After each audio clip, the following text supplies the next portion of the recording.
नमस्कार साथियों, मैं मनीष भारती संस्कृति पीसीएस प्लेटफॉर्म पर आप सभी का स्वागत करता हूं। साथियों, जैसा कि आप जानते हैं 71वीं बिहार प्रारंभिक परीक्षा को ध्यान में रखते हुए हम लोग बिहार स्पेशल के कुछ मुद्दों पर चर्चा कर रहे हैं। अब यहाँ पर देखिए, आपने कहा कि समय सर कम है, जल्दी जल्दी से थोड़ा सा खत्म कर दीजिए। तो देखिए, आज भी हम क्या करने वाले हैं, दो टॉपिक को हमने मर्ज कर दिया है। एक टॉपिक जो है यहाँ पर जो है वह 1857 की क्रांति यानी कि स्वतंत्रता संग्राम का प्रथम आंदोलन जिसे माना जाता है, एक टॉपिक हमने इसे पकड़ लिया। और इसके साथ ही दूसरा टॉपिक है राष्ट्रीय आंदोलन। अब देखिए, दोनों ही चीजों में एक कॉमन चीजें हम लोग निकालेंगे। वो क्या है, हम किसके लिए चर्चा कर रहे हैं, हम किसके लिए पढ़ रहे हैं। मैंने क्या कहा, बिहार स्पेशल। तो अब हमें इस बात को समझना पड़ेगा कि जो प्रथम स्वतंत्रता आंदोलन कहा गया 1857 की क्रांति, इसमें भी और राष्ट्रीय आंदोलन के दौरान भी इन दोनों में बिहार का क्या योगदान रहा और कौन से बिहार के प्रमुख व्यक्तित्व रहे जिन्होंने बढ़ चढ़ करके इस दोनों में अपनी भागीदारी दी। मामला समझ में आ गया कि हमारा जो है कितना दायरा रहने वाला है पढ़ने का। ये आवश्यक है, क्योंकि इतना वास्ट टॉपिक है कि अगर आप सब कुछ पढ़ने चल दोगे तो फिर आपका मामला चलेगा कि प्रीलिम्स हो गया और आप 1857 की क्रांति और राष्ट्रीय आंदोलन पर ही रुके रह गए। तो ये ध्यान रखना है, हमेशा इस बात को लेकर के चलना है। अब आगे बढ़ जाए।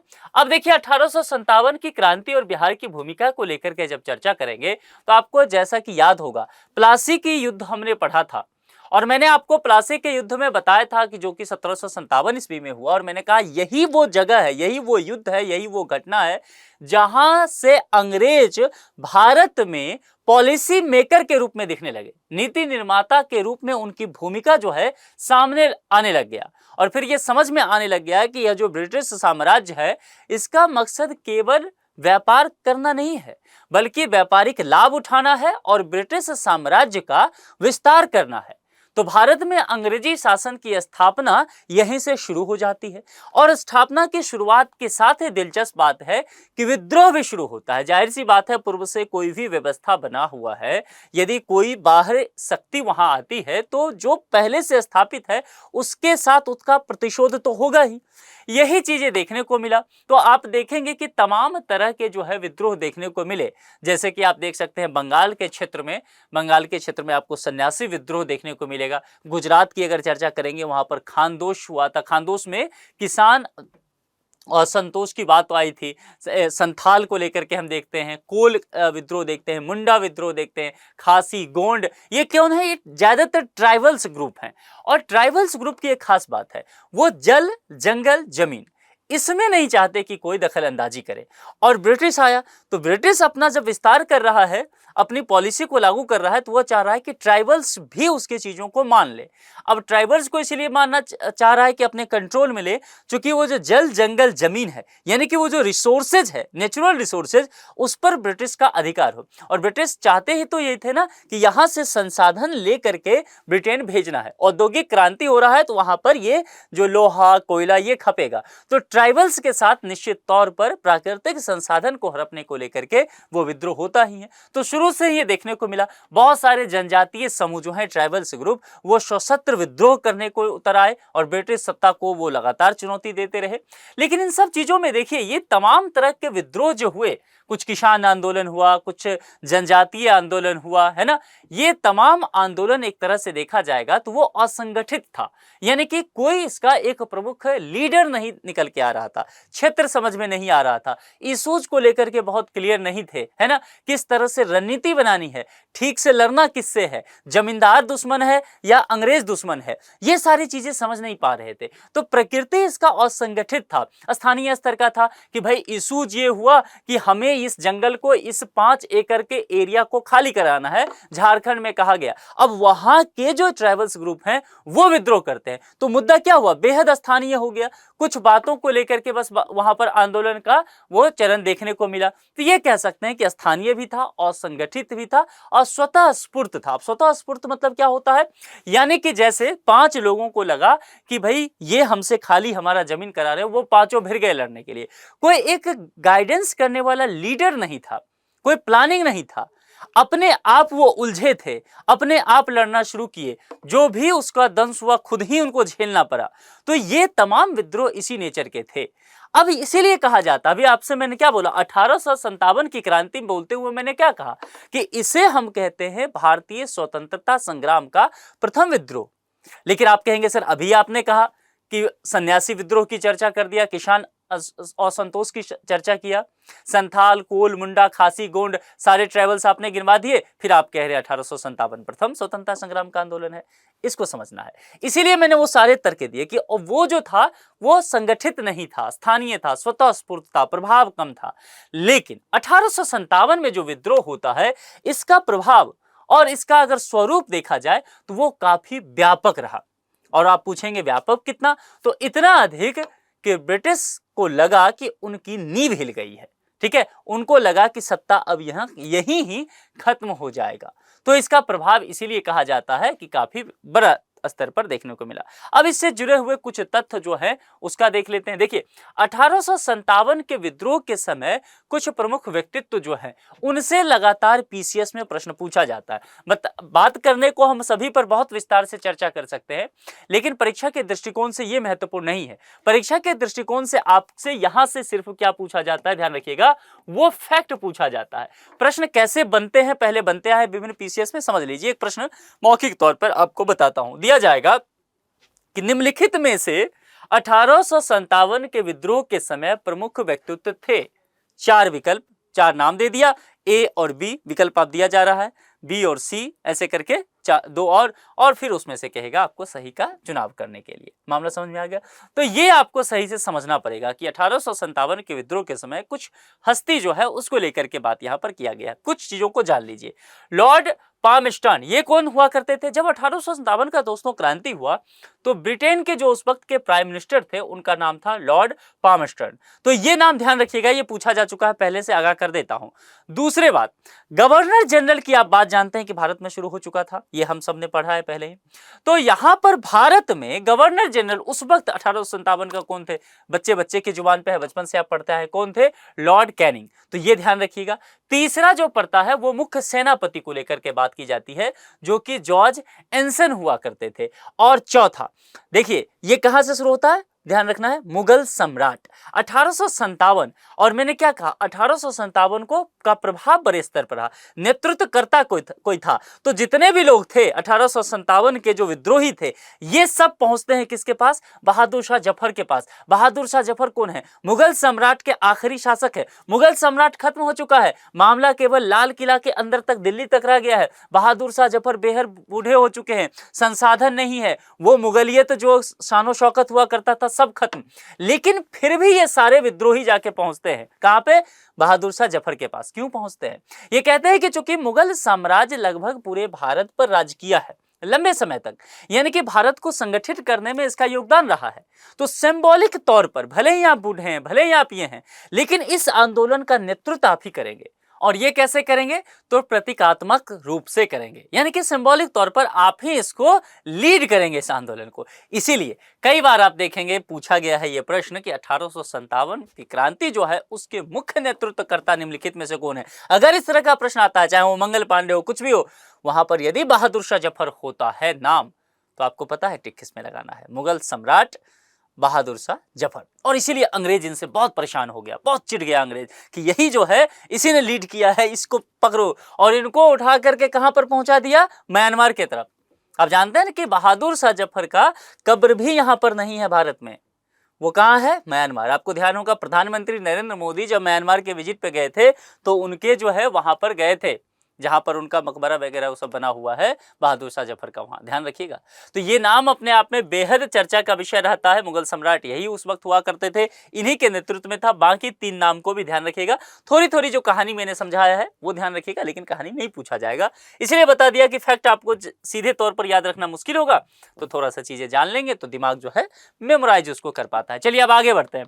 क्या है? विद्रोह के कारण जो सबसे महत्वपूर्ण है, आजकल इस तरह के प्रश्न आप देखेंगे पीवाईक्यू में पूछा जाने लगा है बीपीएससी में, और जो पीसीएस देंगे यूपी का, वहां तो ऐसे प्रश्न का भरमार रहता है क्योंकि वो यूपीएससी के पैटर्न को फॉलो कर लिया है। तो ये समझना है प्रश्न के पैटर्न को। विद्रोह के कारण क्या है? कई चीजें विकल्प में दे देगा कि 1857 की क्रांति का जो विद्रोह हुआ उसके निम्नलिखित कारण हैं, राजनीतिक, सामाजिक, और कुछ तोड़ के भी दे देगा, तो वो पता होना चाहिए आपको। राजनीतिक के कारण के तौर पर देखेंगे, इसके अलावा सामाजिक एवं धार्मिक यहाँ पर है जो मुख्य रूप से देखेंगे। तात्कालिक कारण भी है, आर्थिक कारण भी है, सैनिक कारण भी है। राजनीतिक कारण यह है कि लगातार ये देखा जा रहा था कि ब्रिटिश जो है, जो विभिन्न राजा महाराजा देश के थे, देशी रियासत थे, उनके कामकाज में दखलंदाजी करना जो है शुरू कर चुके थे। सामाजिक धार्मिक कारण देखेंगे, अंग्रेज जो है वो कई तरह की नीति लाए, हालांकि कई नीति बहुत अच्छा भी हुआ, जैसे देवदासी प्रथा खत्म हुआ, सती प्रथा को लेकर के बात की गई, खत्म किया गया, बहुत सारी चीजें हुआ, बाल विवाह को लेकर के बात किया गया, अपने जगह कुछ प्रथाएं सही रहा।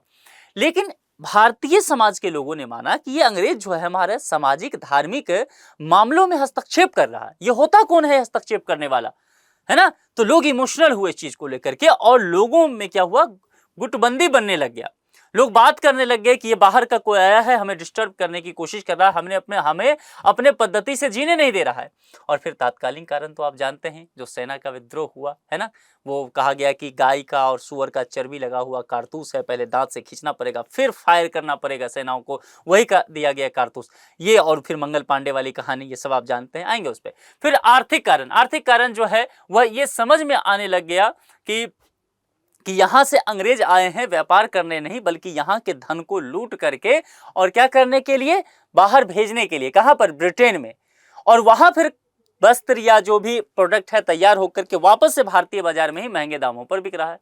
तो ये एक तरह के जो चीजें हैं, जो एक तरह से क्या दादा भाई नौरोजी की फिलॉसफी उस समय से चला रहा था, और वो लोगों को धीरे धीरे समझ में आने लग गया कि यहाँ से लूट खसोट करने ही अंग्रेज यहाँ पर आए हैं। और सैनिक कारण तो आप जानते हैं, जो कि तात्कालिक कारण से जाकर के जुड़ता ही है। सेना लगातार जो है वो असंतोष विभिन्न मुद्दों को लेकर के हो रही थी, और फिर अंत में ये चीजें देखने को मिला।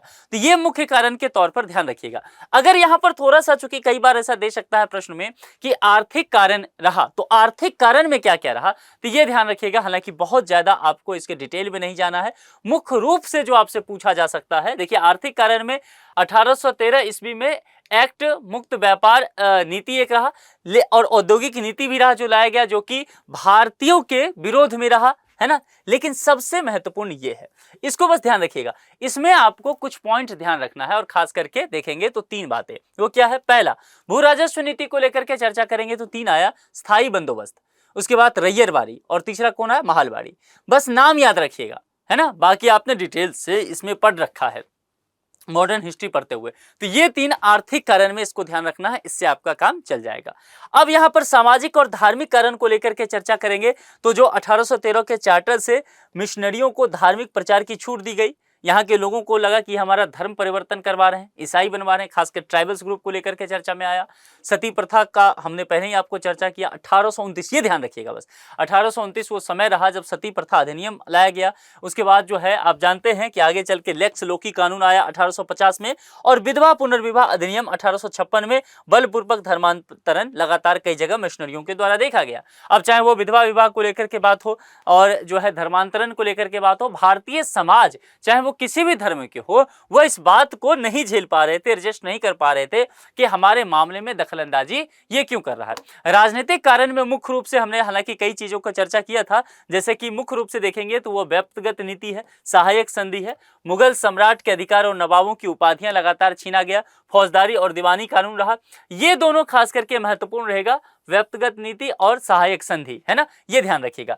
सैनिक जो मिलिट्री कॉजेज हैं उसमें आप देखेंगे जो नस्लवादी सैनिक कानून रहा। नस्लवादी सैनिक कानून कहने का तात्पर्य हुआ कि वही काम एक ही है, भारतीय लोग भी काम कर रहे हैं, ब्रिटिश भी सेना है, लेकिन दोनों की सुविधाओं में अंतर है। ब्रिटिश जो है उसको अधिक सुविधा दिया जा रहा है, भारतीय सैनिक को अधिक सुविधा नहीं है। वेतन भी अंतर है, पदोन्नति जो है वो भारतीय सैनिक को नहीं दिया जा रहा, बड़े पोस्ट पर नहीं पहुंच रहे, वो सेना ही रह जा रहे हैं। इसके बाद डाकघर अधिनियम आया था, आपको ध्यान होगा, और सेना भर्ती अधिनियम आया था। तो सैनिक कारणों की वजह से ये सब चीजें हुआ। आपको डिटेल में इसीलिए मैंने कह रहा हूं कि चूंकि समय बहुत लग जाएगा, मैं सबको एक्सप्लेन करने लग जाऊंगा तो ये पूरा लेक्चर 1.5-2 घंटे का हो जाएगा, वो आपके काम में आएगा नहीं। जो पूछा जाता है फिलहाल उतना आप पढ़ लीजिए, क्योंकि आपको मैं एक रिवीजन करा रहा हूं। बाकी मॉडर्न हिस्ट्री में आपने इन सब चीजों को पढ़ा है, मैं ये मान के चलता हूं, हमने पहले भी चर्चा किया है। तात्कालिक कारण जो सबसे महत्वपूर्ण है और यही पूछा जाता है जो मुख्य रूप से है ना, इसमें जो है न्यू एनफील्ड राइफल्स का प्रयोग और उसमें चर्बी युक्त कारतूस का प्रयोग, ये ध्यान रखिएगा, जिसको लेकर के मंगल पांडे उनके साथियों ने जो है वह विद्रोह किया। ये कारण को लेकर के हो सकता है तो एक प्रश्न यहां से रहेगा और वो आपसे बिल्कुल जो है वो फैक्चुअल ही पूछा जाएगा। ज्यादा चांसेस कहां से पूछने का है, वो यहां से, वो क्या कहता है कि बिहार में प्रसार कैसे हुआ 1857 की क्रांति का, चूंकि हम बिहार स्पेशल पढ़ रहे हैं।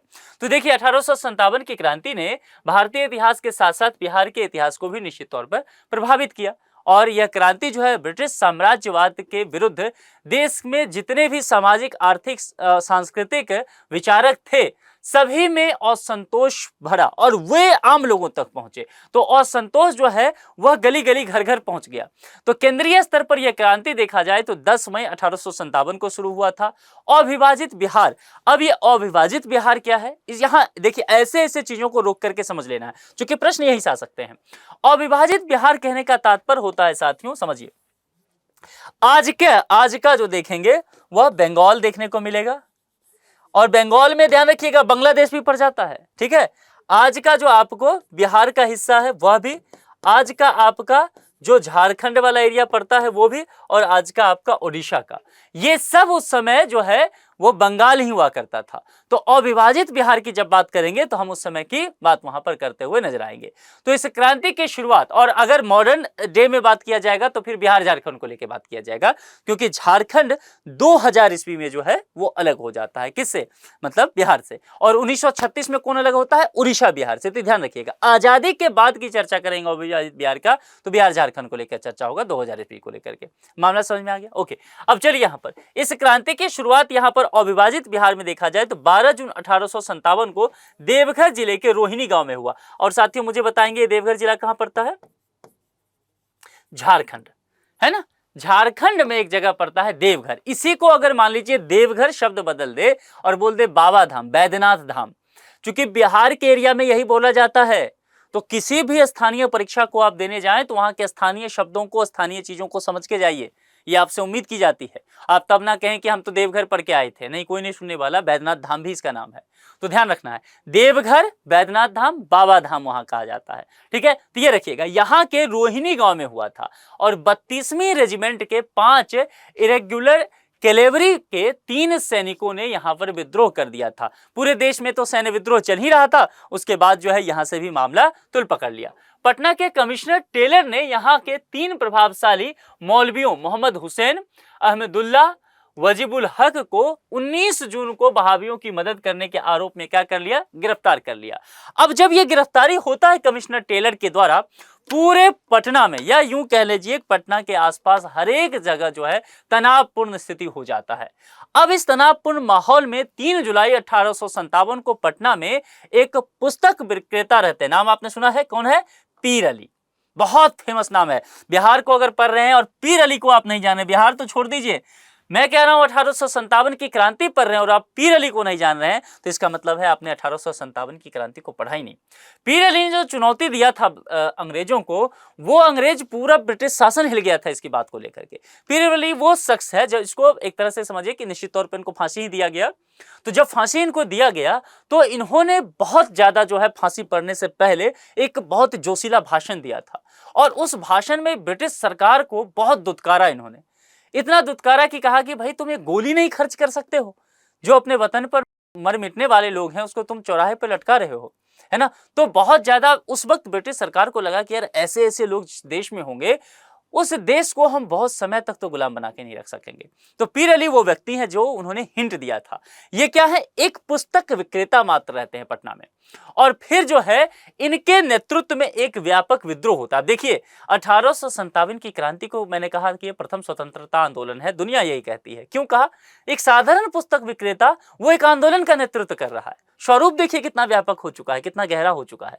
तो इस समय विद्रोहियों ने पटना सिटी तक के इलाके को फिर क्या कर लिया, इनके नेतृत्व में अपने कब्जे में ले लिया।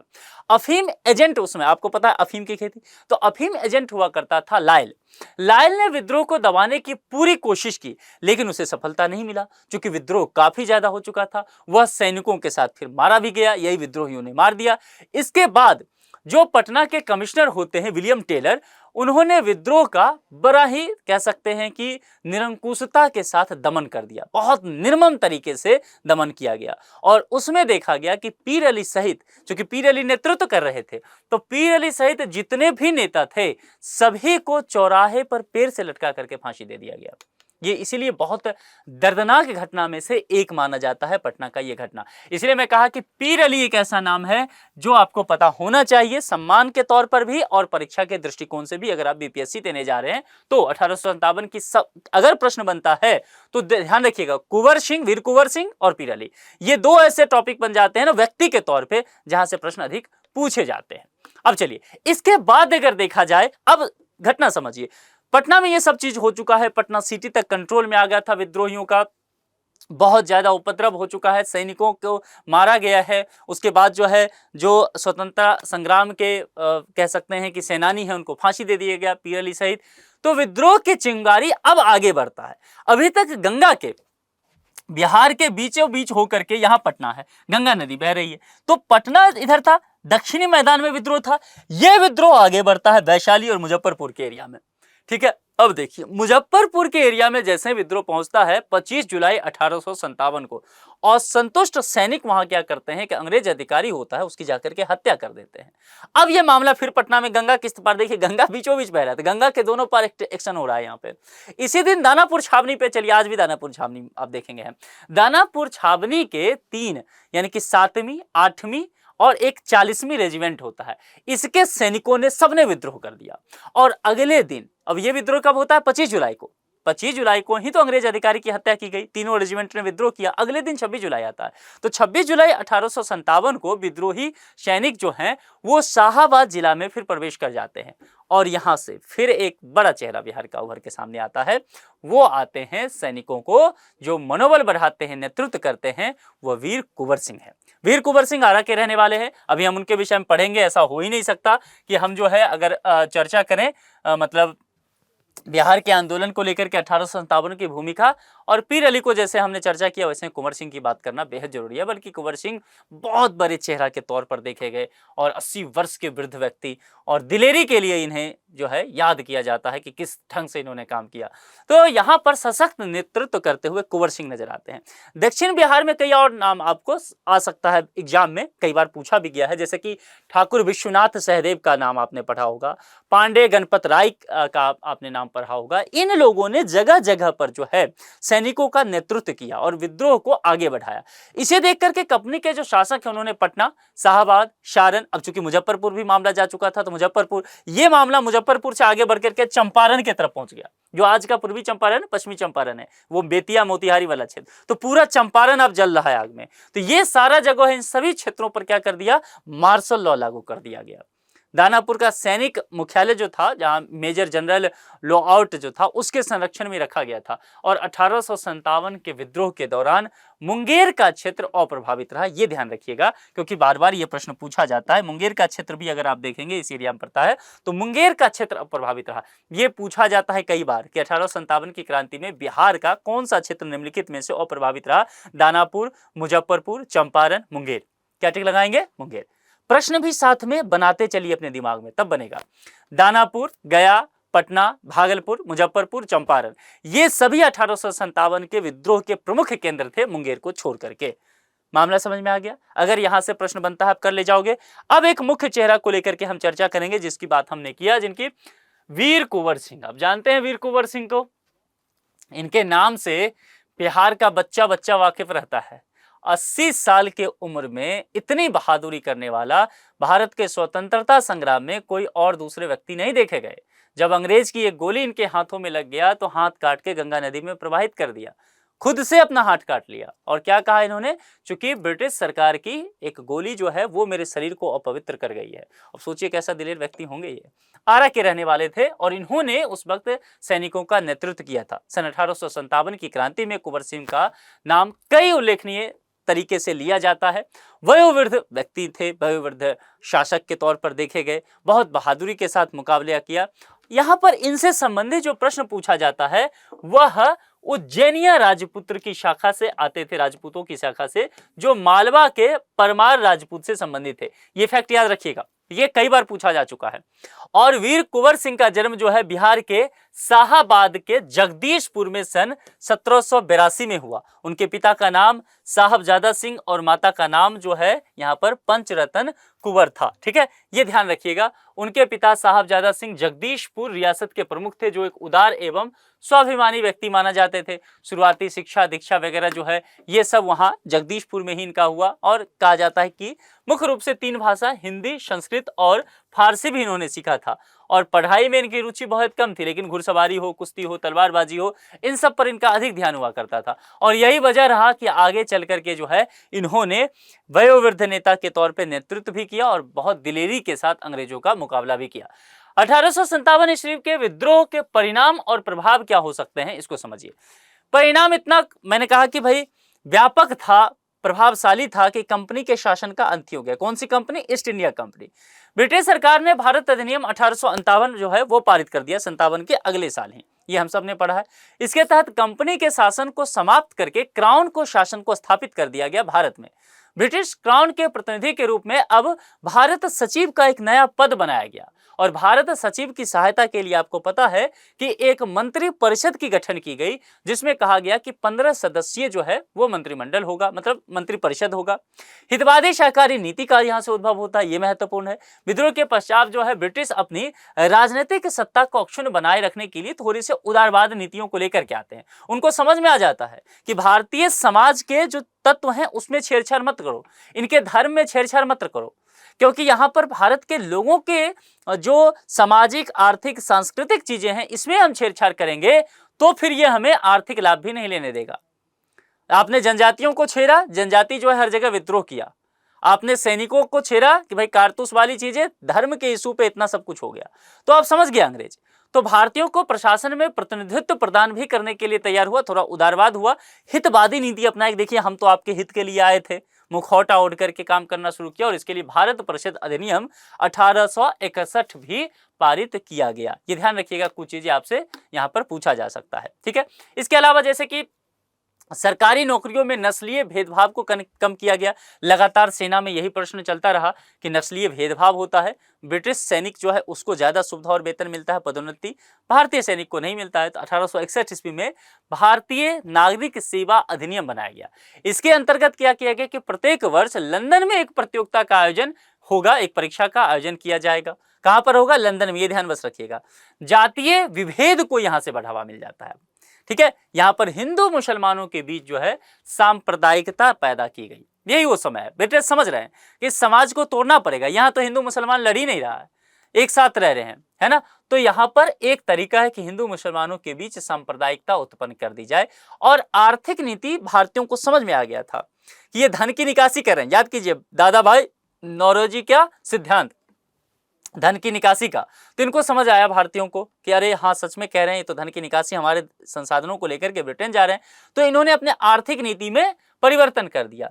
लगान सुधार करते हुए लगान कानून भी पारित कर दिए।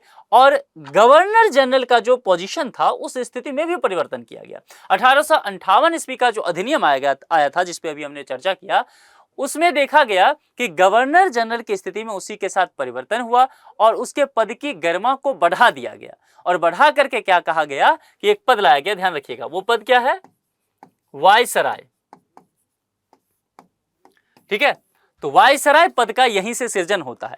लॉर्ड कैनिंग ब्रिटिश भारत का प्रथम वायसराय यहां पर बनते हैं। नाम नोट कर लीजिए, कैनिंग। ठीक है, लॉर्ड कैनिंग, ये नाम पूछा गया है, पहले भी ये प्रश्न पूछा गया है। यहीं से सब 1858 के अधिनियम से यहाँ पर ये बातें की जाती है। और फिर कहा गया कि वायसराय की सहायता के लिए कार्यकारिणी परिषद का भी गठन यहीं से कर दिया गया। ब्रिटिश सत्ता में जो रजवाड़ों का समावेश यहाँ से शुरू होता है। रियासतों के विलय की जो नीति बनाया गया था, आपको ध्यान है मैंने कहा था वो हड़प की नीति, उन सब चीजों का त्याग किया गया और उन्हें गोद लेने का अधिकार जो है वापस से दे दिया गया। पहले क्या था कि अगर भाई आप दत्तक पुत्र को लेते हैं, आपके बच्चे नहीं है, दत्तक पुत्र हैं, तो उसको मान्यता नहीं दी जाएगी। फिर वो हड़प नीति के साथ ब्रिटिश क्या करेगा, आपके साम्राज्य को अपने में मिला लेगा। इस क्रांति के बाद कहा कि नहीं ठीक है, विलय की नीति का हम त्याग करते हैं, आप जो है गोद ले सकते हैं बच्चों को। सेना का फिर से पुनर्गठन किया गया और फिर पील कमीशन की नियुक्ति की। ये पील कमीशन पूछा जा चुका है, पील कमीशन किस उद्देश्य के लिए आया था ये पूछा जा चुका है, और ये क्या है, सैन्य पुनर्गठन के लिए 1857 की क्रांति के बाद। और साम्राज्यवादी विस्तार की नीति में परिवर्तन किया गया। ध्यान रखिएगा, साम्राज्यवादी विस्तार की नीति में बदलाव नहीं किया गया, उसको जो है बंद नहीं किया गया, कुछ परिवर्तन किया गया और परिवर्तन के तहत पर विलय और विस्तार की नीति जो है वो समाप्त किया गया। ठीक है, ये सारे यहां पर जो है सुधार देखने को इस क्रांति के बाद हमें देखने को मिलता है। लेकिन फिर भी कहा जाता है कि 1857 की क्रांति जो है इतना सब कुछ होने के बाद विफल रह जाता है। विफल का क्या कारण है? एक कारण यह है कि संगठन का अभाव दिखता है। हाँ, निश्चित तौर पर यह हो सकता है कि बहादुर शाह जफर जो है वो नेतृत्व करते हैं, लेकिन क्या वो अपने मन से कर रहे हैं? क्या उनके पास उस वक्त क्षमता है? क्या वो वाकई मुगल साम्राज्य का वो जो महिमा मंडन होता है उसको लेकर के आगे बढ़ रहे हैं, उस ध्वज को आगे लेकर बढ़ रहे हैं? नहीं, वो जर्जर हो चुका है। मुगल साम्राज्य लाल किला के अंदर तक सीमित होकर के रह गया है। वो बूढ़े हो चुके हैं, लाचार हो चुके हैं, संसाधन कुछ था नहीं, सिंबॉलिक तौर पर केवल नेतृत्व कर रहे थे। निश्चित उद्देश्य का निश्चित तौर पर अभाव इसमें देखा गया। आधुनिक हथियार और जो तकनीक है उसका अभाव रहा, और सबसे बड़ा ड्रॉबैक यही रहा। अधिकतर देसी जो राज्य हैं, सामंत रहे, वो अंग्रेजों के साथ बने रहना चाहे। उन्होंने कहा कि भाई हम अपना सिचुएशन क्यों खत्म करें, हमें भी अंग्रेज हमारे राज्य को भी छीन लेगा। तो ये सब प्रॉब्लम हुआ, कुशल नेतृत्व का अभाव देखा गया। और दूसरी बात सबसे महत्वपूर्ण है कि किसी भी समाज में कोई क्रांति हो, कोई आंदोलन हो, और शिक्षक एवं बुद्धिजीवी वर्ग जो है वह यदि एक्टिव नहीं रहता, उदासीन रहता है, तो उस आंदोलन के सफल होने की गुंजाइश बेहद कम हो जाती है। यहाँ पर यही हुआ कि जो 1857 की क्रांति में शिक्षित और बुद्धिजीवी वर्ग उदासीन देखे गए, और यही कुछ वजह रहता है जहां से इस आंदोलन को कहीं ना कहीं यह देखा गया कि यह विफल माना जाता है। लेकिन इसका प्रभाव बहुत व्यापक रहा। आगे चल करके निश्चित तौर पर एक रूपरेखा इसने तैयार कर दिया कि अंग्रेज को भारत से कैसे खदेड़ा जाए। और अंत तक 1942 में अंग्रेजों भारत छोड़ो वाला मूवमेंट के साथ महात्मा गांधी के नेतृत्व में भारत के लोगों ने अंग्रेजों को बाहर कर ही दिया और 1947 में भारत आजाद हो गया। तो ये शुरुआत वहीं से 1857 से होता है। ये कहानी पूरी समझ के इसमें क्या क्या फैक्ट था कर ले जाओगे आप। अब चलते हैं दूसरे भाग पे आते हैं। दूसरा टॉपिक भी मैंने कहा आज ही के लेक्चर में होगा, वो क्या था, राष्ट्रीय आंदोलन भी तो है पूरा। इस राष्ट्रीय आंदोलन में बिहार की भूमिका क्या है इसको समझने की कोशिश करते हैं।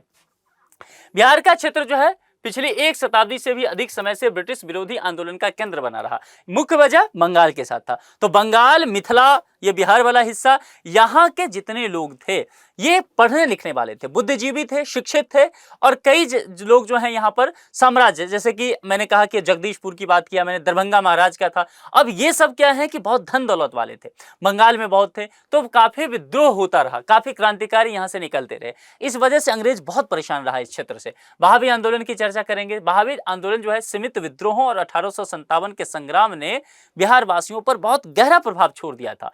अब बिहार के लोग राष्ट्रीय चेतना में इंटरेस्ट लेने लग गए थे। पाश्चात्य शिक्षा का प्रसार इसी समय हो रहा है, नए राजनीतिक विचार आ रहे हैं लोगों के बीच में, राष्ट्रवाद के विकास जो है इसमें योगदान दिया जा रहा है, प्रेस आ रहा है ना, बहुत सारे जो कह सकते हैं कि बुद्धिजीवी हैं वो आर्टिकल लिख रहे हैं।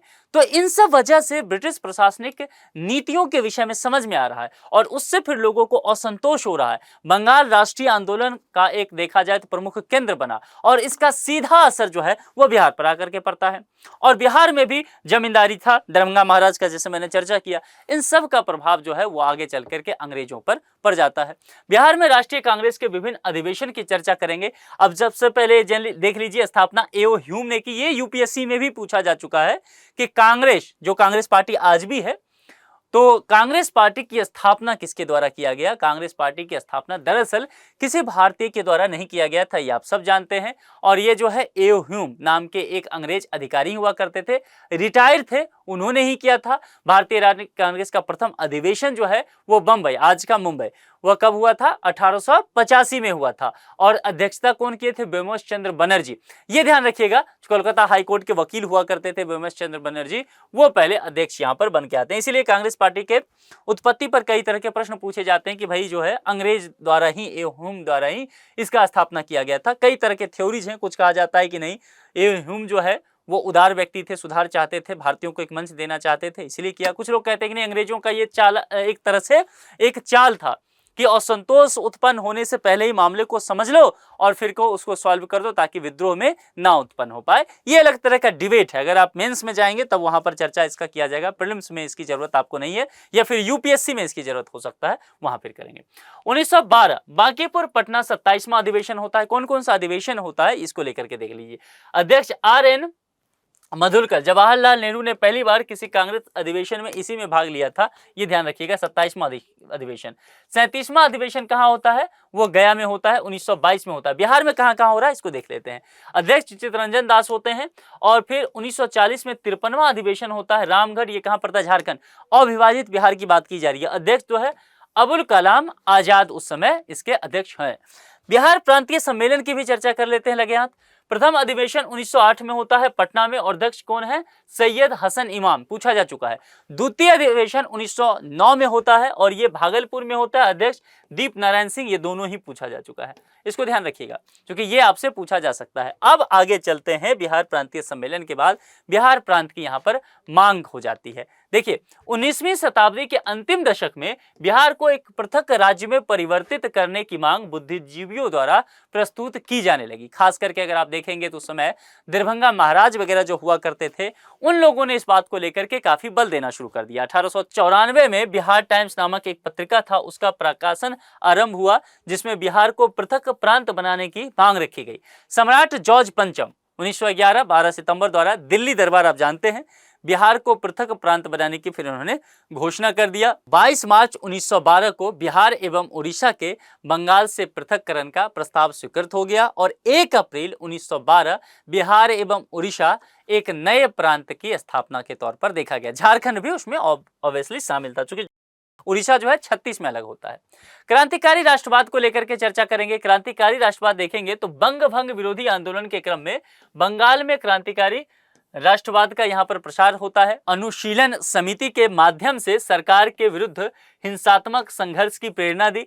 क्रांतिकारी जहां भी रहे उन्होंने हिंसा किया और इन सब चीजों का प्रभाव जो है वह बिहार पर भी पड़ता है। बिहार में भी एक ऐसा वर्ग जो है उत्पन्न होता है जो कि क्रांतिकारी विचारों से वह कह सकते हैं कि प्रभावित हो रहा है। आरंभिक जो प्रणेता हैं जिसमें डॉक्टर ज्ञानेंद्र नाथ हैं, केदारनाथ बनर्जी हैं, बाबाजी ठाकुरदास थे, ये सब। जैसे बाबाजी ठाकुरदास की चर्चा करेंगे, बाबाजी ठाकुरदास ने पटना में 1906-07 में रामकृष्ण सोसाइटी की स्थापना की और एक समाचार पत्र द मदरलैंड की प्रकाशन यहां से प्रारंभ किया। अब देखिए ये जो पत्र पत्रिका है ना, जैसे मैंने कहा 1857 की क्रांति में शिक्षित और बुद्धिजीवी उदासीन रहे, यहां पर ये सब एक्टिव हो गए, यही अच्छा चीज होता है, ठीक है, इसीलिए बल मिल रहा है इन सब चीजों को। 1908 में खुदीराम बोस और प्रफुल्ल चाकी नामक 2 युवकों ने मुजफ्फरपुर के जिला जज D.H.